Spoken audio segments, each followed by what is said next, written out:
morning, and welcome to Real Talk, where every Sunday night we offer insight, education, and resources to in-home caregivers and those affected in their world. These are the children, the parents, the extended family, and everyone who loves them. And our goal is to offer real-life topics and learning through offering and discussing real issues and real solutions. Tonight, I'm very excited to welcome back a guest that we have had before, Maranda Bower, who is the CEO and founder of Postpartum University. Good to have you, Miranda. It's always fun to have you back. I know, Tanya. I love having these chats, and I'm so grateful to be back here having more chats with you, especially regarding all things postpartum. Right? Right. So Postpartum University supports both mothers and professionals in health, well-being, and eliminating the effects of postpartum depression and anxiety. Miranda is a best-selling author, international speaker, and founder of the Postpartum Nutrition Certification Program. She's worked with thousands of people, awakening them into the joyful and fulfilling sacred window that is the years of postpartum. She lives on her beautiful homestead in Alaska with her husband and 4 children. And we're going to provide you with a lot of information tonight, but also make sure you check out postpartumu.com for more information and resources beyond what we're talking about. And tonight we're going to dig into one aspect of that. And we're going to discuss something that when I saw Miranda talking about this in a different space online, I was like, we need to get on. We need to bring this to our audience and share with them. And we're going to talk about something that I feel like isn't talked about very much, which is rage in postpartum. And we're going to jump kind of right into this with a big question, which is, what is this? What do we mean by that? It is such a big question. And what we need to first understand is that it's not fully understood. Postpartum rage is like this angry period and time. Sometimes it happens very quickly. Sometimes we just always feel angry. It is something that looks different for everyone. But what we know is that postpartum rage is one, a real thing, and it happens to a lot of people. And it can be very damaging to ourselves, to our families. There is so much to be studied, right? When we start looking at maternal mental health, we know that postpartum depression didn't even become a diagnosis until 1994 officially. I mean, the way we were treating postpartum women or postpartum depression or even mental health disorders in the perinatal period at all wasn't really a thing. It wasn't something that was even necessarily studied. And still to this day, we have a lot of questions about what is. There was a recent very tragic event that has happened and taken place where we're like, well, wait a second. What is postpartum psychosis? What does that really mean? How is it clinically different than, say, this? Or how does it present itself? There's so much that we simply don't know. And I think that's really important to take into consideration here. But what we feel inside is what we're describing as the rage, right? We are when somebody says I'm rageful, and I'll give you a couple of stories. I had a mom recently that I was working with who was playing with her kid. She was in the kitchen doing some cooking, or her kid was drinking some water and playing peacefully. They had some music on. Her husband was in the other room and nothing was amiss. She was feeling great. And then her daughter spilled the water all over the floor and she snapped and started screaming. And she, in her head, is yelling but at the same time thinking, oh my gosh, what am I doing? I can't stop myself from this. I can't get out of this. Why am I screaming at my child? And her husband's rushing into the room thinking something awful has just happened. And then it stops. And then you feel so guilty and shameful. And you're like, oh my gosh, what just happened? How did that take over my life? I had no control over that situation. Right. And so that's an example that I often use because we hear that one very often. I snapped, right? And we use that term quite frequently. But there is another side of postpartum rage too, where I'm just always angry. I'm never happy. I'm always angry at everything in my path and in my way.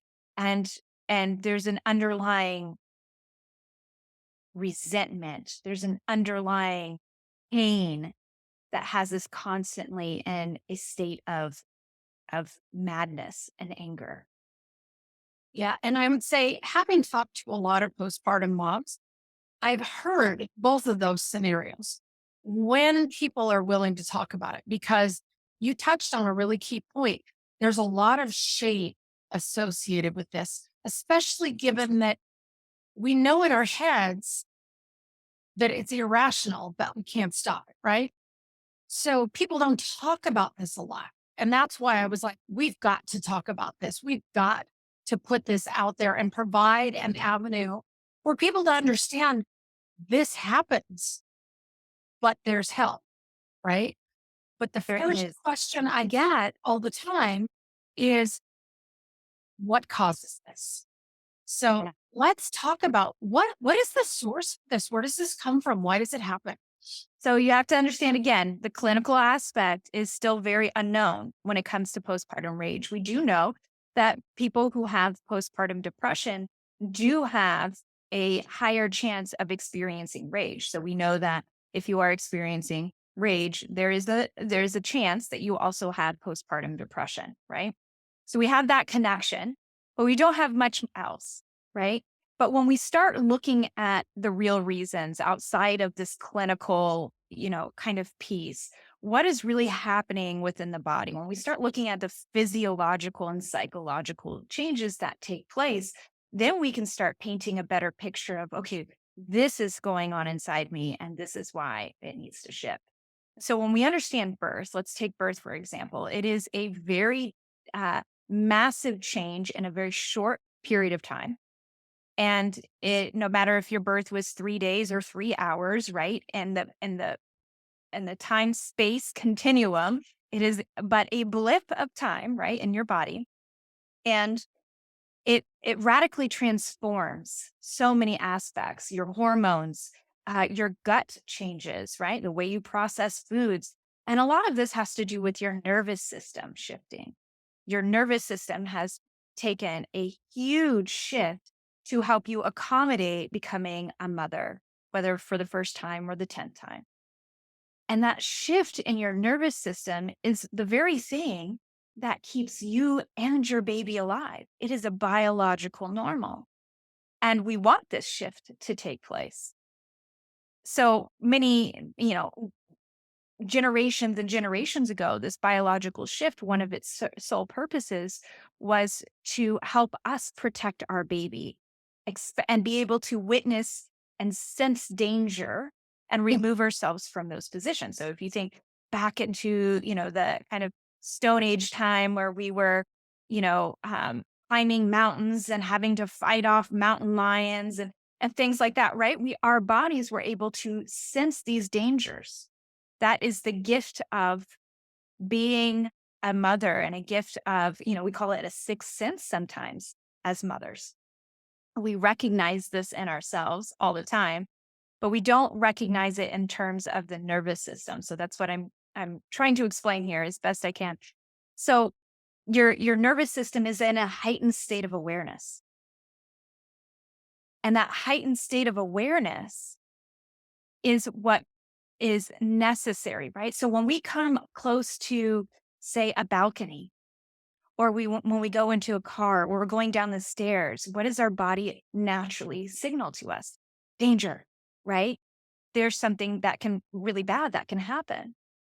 And oftentimes we call these, thoughts, the irrational thoughts, that the intrusive thoughts. How many of us have experienced that? Many, many, right? Over 80% of women report in the postpartum period these intrusive thoughts, these scary things that could happen to their babies. And again, that's that heightened sense of awareness and being in an environment that's stressful, having a difficult birth, having to get back to the overwhelm of our lives, taking care of other children, doing the dishes, going back to work.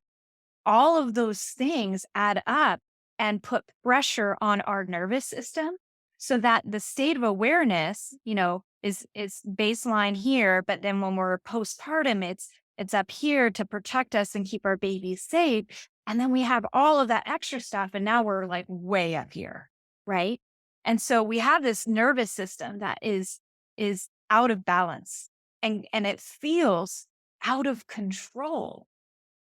And so this is one aspect of the postpartum rage that we have to really consider, because when our bodies go in this state of overwhelm during this time, it's very easy to say snap, right? It's very easy to feel overwhelmed and not know what to do, right? And so the ways in which we support our nervous system and the ways in which we support our bodies and reducing rage, that's where we want to focus our attention.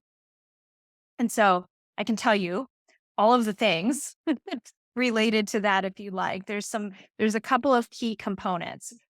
So I already touched on one, unsolved emotional triggers and trauma, right? So birth trauma, living in a stressful environment that causes emotional triggers. Sometimes, I live in Alaska on 40 acres. Giving birth often means that we have to hire out, stable hands. We have to hire out help to take care of the animals, the dogs, right? Like it's taking some of that stress and that burden off of our shoulders.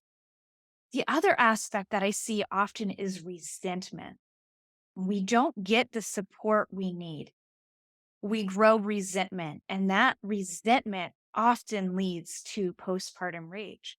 And it's not just resentment in a partner who didn't know how to help, or maybe wasn't there for us in the way in which we thought, or our birth team, failed us in some sort of way.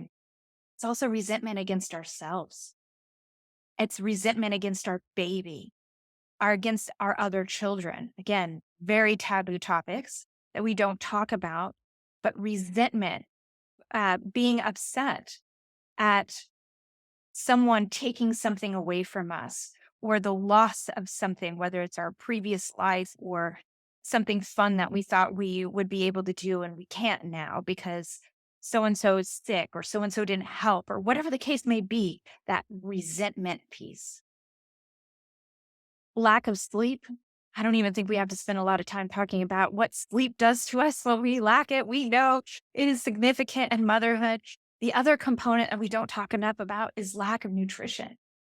Statistically speaking, so many women enter into the postpartum period lacking key nutrients that are actually significantly related and connected to depression and anxiety. And so, meaning that many of, being depleted in several key nutrients or even one or two key nutrients mimics depression and anxiety and often rage. And so we know how deficient we are going into postpartum period. We know how much nutrients it takes to really truly heal our bodies. I mean, you grew a human being and then you birth that baby into the world. And for many women, they also breastfeed, which means that you're using your entire body to sustain the life of another human being. It requires a lot on top of your own healing. Now you have to heal your body from what just happened. You have to heal your body from the 9 months of carrying a baby, the birthing experience, which is like running a marathon, right? Marathon runners and those in sports, when they are done competing, what's the one thing that they do most? They go out and they eat the nutrient dense meal. They eat so much and then they sleep, right? And we don't give ourselves that opportunity in the postpartum period. And then the other component that I really want to mention here that is so often overlooked is gluten intolerance. And I talk about this in my podcast about how gluten intolerance, I see this connected to rage and emotional overwhelm so often. I have over and over and over again my clients, right? Where, being on my one of my big things is that my postpartum nutrition plan, put my clients on that to help with postpartum repletion, and especially in regards to nutrient restoration and rebalancing of those hormones and food and all of this. And that comes with eliminating gluten.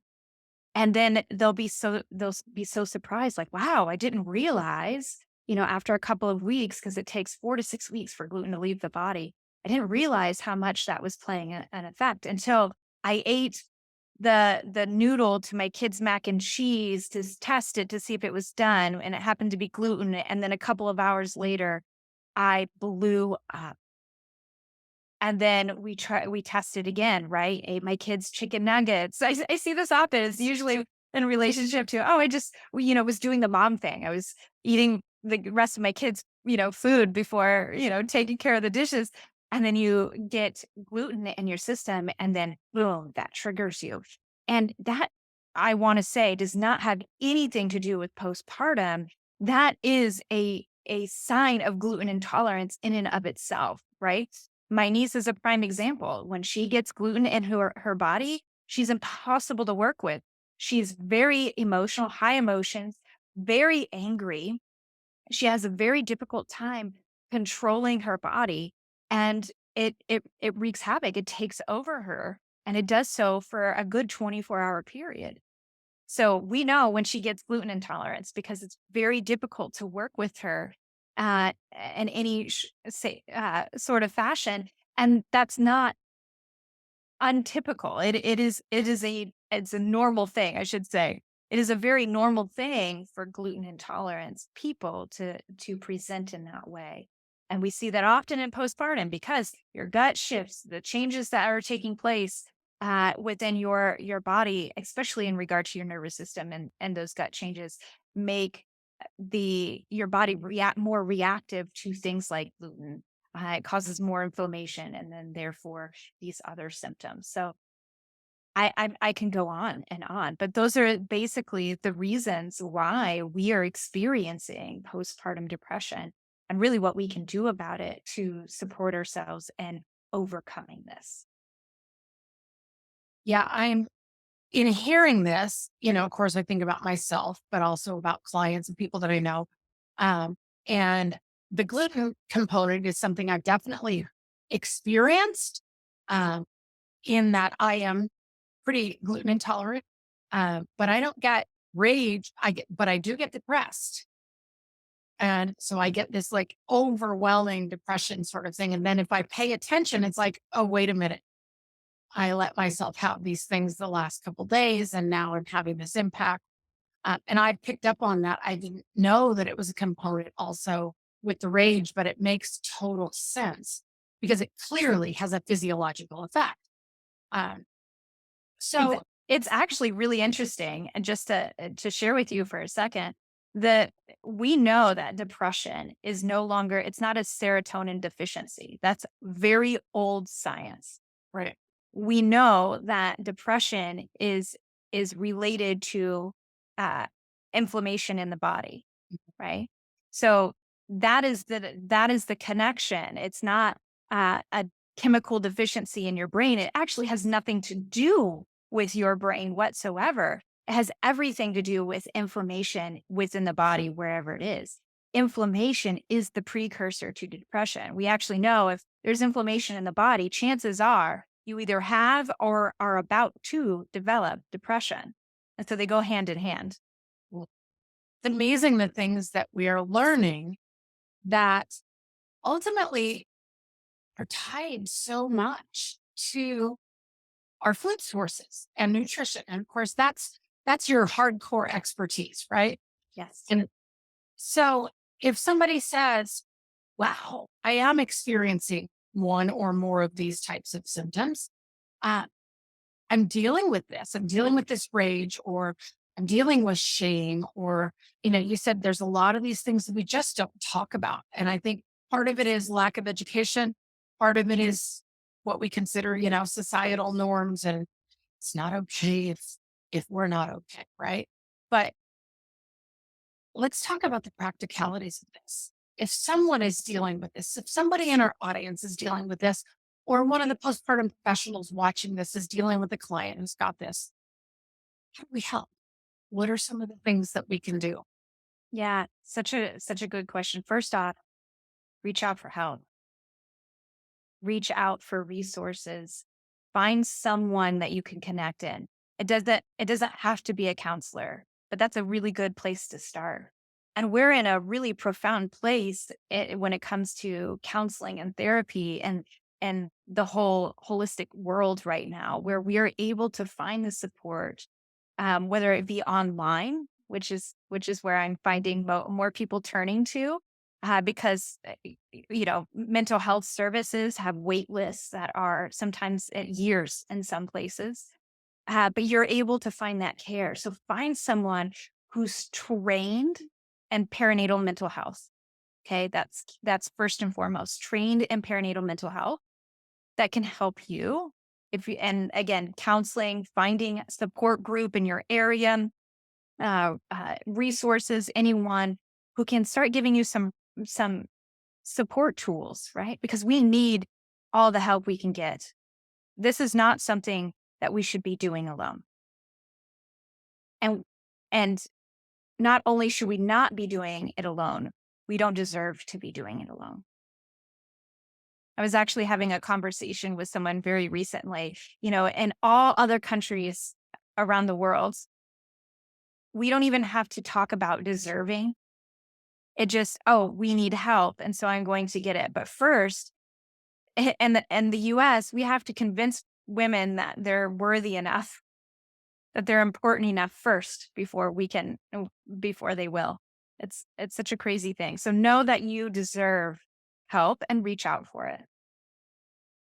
The other component is a lot of self-care and compassion. This is not your fault. Society has failed you. They haven't given you the tools that you need. They haven't given you the support that you need. We don't talk about things like this. We brush it off.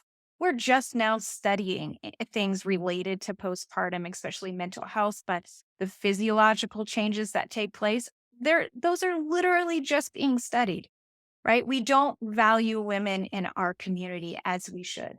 And so I think it's very important to understand, don't blame yourself for this. This is not you. This is society. And now that you know, it's time to get some resources. It's time to get some help.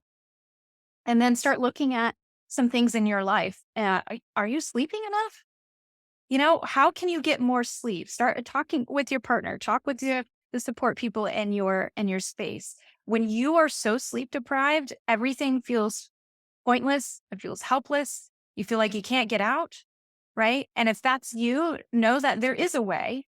You just need some help thinking about those things because your brain is on lockdown right now because it just needs what it needs sleep, right? Or it needs nutrients. And the other component is nutrient repletion. Eating meals that are supportive of your body and your needs.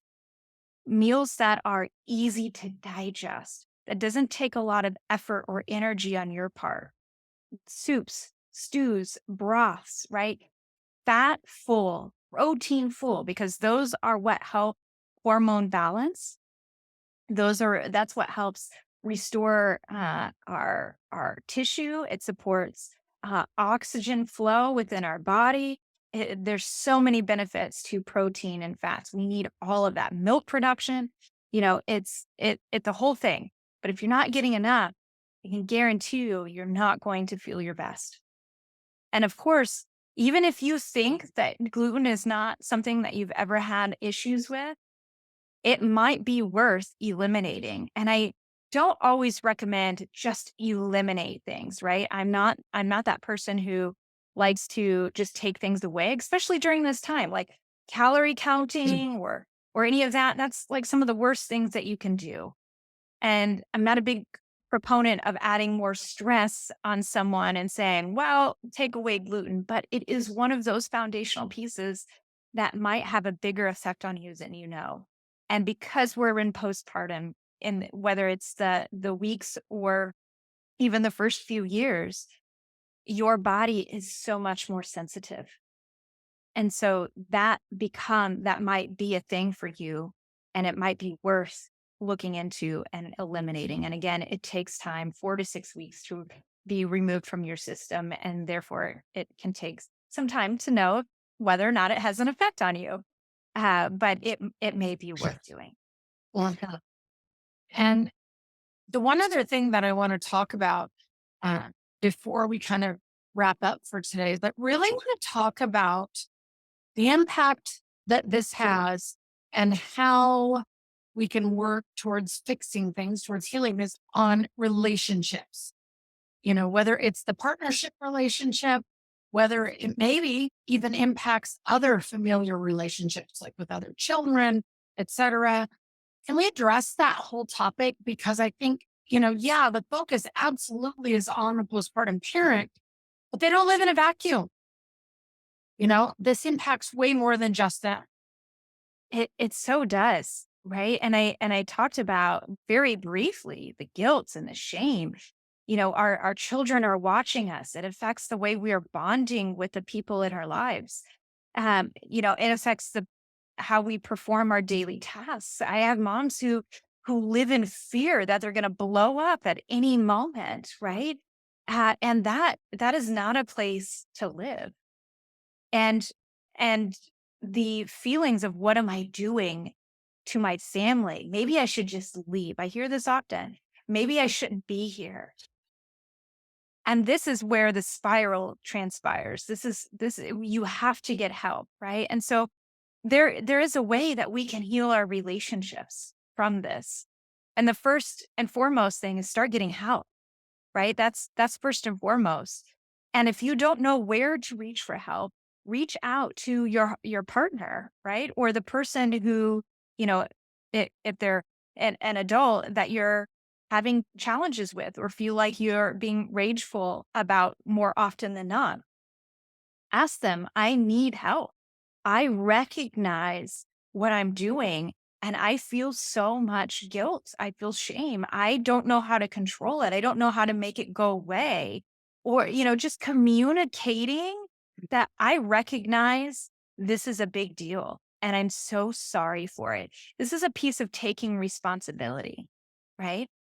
Get help first and then take responsibility and communicate this is happening, even with your children, right? You can tell your children, I don't understand what happened. I just yelled and I am so sorry. I don't know what's happening, but I'm trying my best and I'm going to get help because I recognize I need help, right? Like, I'm going to do better. And actually going out and getting that help and doing better, right? And then spending time together, especially with our partners and with our other children, right? Often being a mother to a newborn is very time consuming. It is very easy to forget the other people in our life, not because you choose to, but because of the demands of having a new baby, right? And so it is so important that we actually work toward having that one-on-one time again, helping them recognize they are an important part of our life and that we want to spend time with them and we want to spend quality time with them. That's going to help heal your relationships. But it can't happen until you get that help and you have that open communication with them. Yeah. This is such a big topic. And we literally, well, anytime you and I get on the phone, we can talk for days, but we could talk for hours about this. But, no, excuse me, we are limited. So, my question for you is two-part. One, any final thoughts you want to share with our audience? And although we're going to put this in the feed, tell our audience what it is you provide and how they can reach out to you for assistance if they are experiencing this or someone that they know or love is experiencing this. Yeah, I think the biggest thing that I want to communicate again is that this is not your fault. We really live in a world that is not very supportive of anything related to postpartum or pregnancy or women's health in general. We are greatly failing. The system is failing. which means that we have to be the ones who stand up and do the hard thing of standing up and saying, this is not how it's supposed to be. I can't live this way. I deserve better. And not just for you, but for your children too. Right. And I don't mean because of the feelings and the emotions that you have in relationship to them. I'm saying for their future, their postpartums, when they have babies, right? This is breaking the generational traumas, because so often what we're experiencing now is a result of what our mothers experienced and what our grandmothers experienced.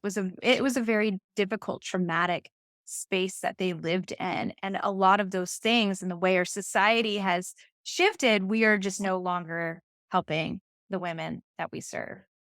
We're not serving them at all in this way. So that's what I want to share. And you can find me at postpartumu, the letter u.com. I have a podcast.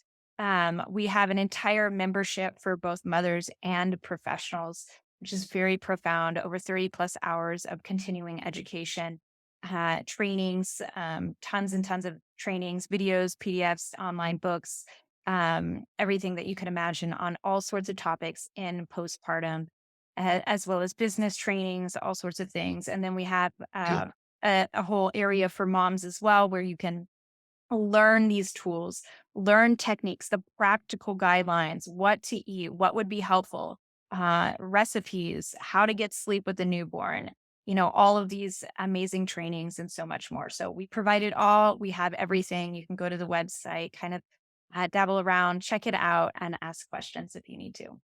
Fantastic. Well, thank you so much for joining us tonight, Miranda. As always, it's a joy to talk to you and to learn with you. And as our audience has shared many times, they love learning because you give such great takeaways that they really can take and apply to their lives and to their work. So thank you so much. I really appreciate it. Thank you. And thank you to our audience for joining us tonight. If you have any questions around this topic or anything related to the postpartum period, postpartum recovery, postpartum rage, put it in the feed and tag Miranda or tag Postpartum U or Newborn Care Solutions, and we'll make sure you get answers. And of course, you can rewatch this segment as well as all of our other real talks. I am stumbling on everything today. And access all of our other educational content by going to newborncaresolutions.com and click on the education tab. You can also check out our content on our YouTube channel by typing Newborn Care Solutions into the search engine, and of course on our podcast available on all major podcast channels. So thank you so much and have a great evening.